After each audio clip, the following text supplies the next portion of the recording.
पाकिस्तानला चीनकडून मिसाईलचा मोठा साठा, 200 किलोमीटरची मारा क्षमता असणाऱ्या 100हून अधिक PL-15 मिसाईल चीननं पाकिस्तानला दिल्या. पहलगाम हल्ल्यातील संशयित दहशतवाद्यांना सैन्याचा दणका, आतापर्यंत जम्मू काश्मीरमधील 5 दहशतवाद्यांची 7 घरं जमीनदोस्त. मोदींच्या नेतृत्वात दहशतवाद्यांना उत्तर दिलं जाईल, पहलगाममधील दहशतवादी हल्ल्यानंतर JP नड्डांचा इशारा. पहलगाम हल्ल्यात कोणताही सहभाग नाही, पहलगाम हल्ल्यातून TRF संघटनेने हात मागे घेतला, अकाउंट हॅक झाल्याची TRFच्या पत्रकात माहिती.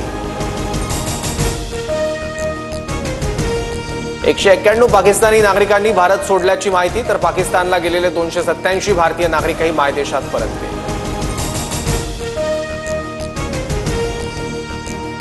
पाकिस्तानचे 2 तुकडे करा, पाकव्याप्त काश्मीर भारतात घ्या, रेवंत रेड्डी यांची मोदींकडे मागणी.